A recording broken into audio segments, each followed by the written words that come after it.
ಮುಂಬೈನಲ್ಲೊಂದು ಕುಟುಂಬ ಕಲ್ಲಂಗಡಿ ತಿಂದ ಬಳಿಕ ಸಾವನ್ನಪ್ಪಿದ ಪ್ರಕರಣದ ಬಳಿಕ ಬಿಸಿಲಿನಲ್ಲಿ ಗಂಟೆಗಟ್ಟಲೆ ಬಿಟ್ಟ ನೊರೆ, ದುರ್ವಾಸನೆ, ಬಣ್ಣ ಬದಲಾದ ಕಲ್ಲಂಗಡಿ ತಿನ್ನಬಾರದೆಂದು ತಜ್ಞರು ಎಚ್ಚರಿಸಿದ್ದಾರೆ.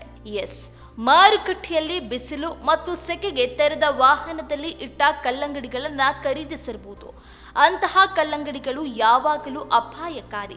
ಒಂದು ವೇಳೆ ಇಂತಹ ಕಲ್ಲಂಗಡಿ ಖರೀದಿಸಿದ್ರಿ ನೊರೆ ಅಥವಾ ಬಲವಾದ ವಾಸನೆ ಬರಲು ಪ್ರಾರಂಭಿಸುತ್ತಿದೆ ಎಂದರೆ ಅದನ್ನ ಅಪ್ಪಿತಪ್ಪಿಯೂ ತಿನ್ನಬೇಡಿ, ಯಾಕಂದ್ರೆ ಇದು ತುಂಬಾ ಅಪಾಯಕಾರಿ. ಇನ್ನು ಹಲವಾರು ದಿನಗಳವರೆಗೆ ತೆರೆದ ಸ್ಥಳಗಳಲ್ಲಿ ಇಟ್ಟ ಕಲ್ಲಂಗಡಿಗಳನ್ನು ತಿನ್ನಬಾರದು. ಯಾಕೆ ಎಂಬ ವಿಚಾರ ತಿಳಿದ್ರೆ ನಿಮಗೂ ಅಚ್ಚರಿಯಾಗತ್ತೆ. ಮುಂಬೈನಲ್ಲಿ ಬಿರಿಯಾನಿ ತಿಂದ ಬಳಿಕ ಕಲ್ಲಂಗಡಿ ತಿಂದಿದ್ದ ಒಂದೇ ಕುಟುಂಬದ 4 ಸದಸ್ಯರು ಸಾವನ್ನಪ್ಪಿದ್ದಾರೆ. ಕಲ್ಲಂಗಡಿಯಲ್ಲಿ ವಿಷಕಾರಿ ವಸ್ತು ಪತ್ತೆಯಾಗಿದೆ.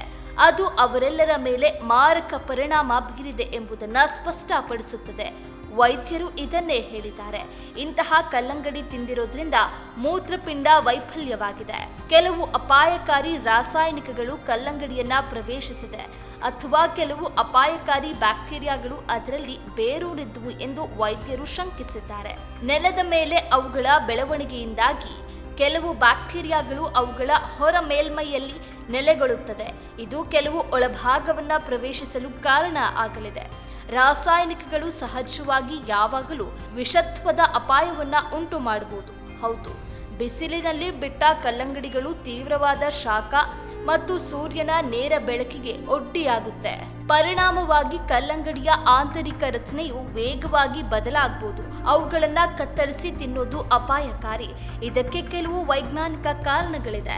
ಕಲ್ಲಂಗಡಿಗಳು ಹೆಚ್ಚಿನ ಪ್ರಮಾಣದ ನೀರು ಮತ್ತು ನೈಸರ್ಗಿಕ ಸಕ್ಕರೆಗಳನ್ನು ಹೊಂದಿರುತ್ತದೆ. 35 ಡಿಗ್ರಿ ಸೆಲ್ಸಿಯಸ್ ಮತ್ತು 45 ಡಿಗ್ರಿ ಸೆಲ್ಸಿಯಸ್ ನಡುವಿನ ತಾಪಮಾನದಲ್ಲಿ ನೇರ ಸೂರ್ಯನ ಬೆಳಕಿನಲ್ಲಿ ಗಂಟೆಗಟ್ಟಲೆ ಕಲ್ಲಂಗಡಿಗಳನ್ನು ಬಿಟ್ಟಾಗ ಆಂತರಿಕ ತಾಪಮಾನ ಹೆಚ್ಚಾಗುತ್ತದೆ. ಹೆಚ್ಚಿನ ತಾಪಮಾನವು ಕಲ್ಲಂಗಡಿಯೊಳಗಿನ ನೈಸರ್ಗಿಕ ಈಸ್ಟ್ಗಳನ್ನು ಸಕ್ರಿಯಗೊಳಿಸುತ್ತದೆ. ಇದು ಸಕ್ಕರೆಗಳು ಹುದುಗುವಿಕೆಗೆ ಕಾರಣ ಆಗಲಿದೆ. ಹಣ್ಣಿನೊಳಗೆ ಅನಿಲ ರೂಪುಗೊಳ್ಳುತ್ತದೆ. ಅತಿಯಾದ ಹುದುಗುವಿಕೆ ಕಲ್ಲಂಗಡಿ ಹುಳಿ ಅಥವಾ ಆಲ್ಕೋಹಾಲ್ ಯುಕ್ತ ರುಚಿಯನ್ನ ಉಂಟು ಮಾಡಬಹುದು. ಅವುಗಳನ್ನು ತಿನ್ನುವುದು ಹೊಟ್ಟೆ ಸೆಳೆತ, ಅತಿಸಾರ ಮತ್ತು ಆಹಾರ ವಿಷಕ್ಕೆ ಕಾರಣ ಆಗಲಿದೆ.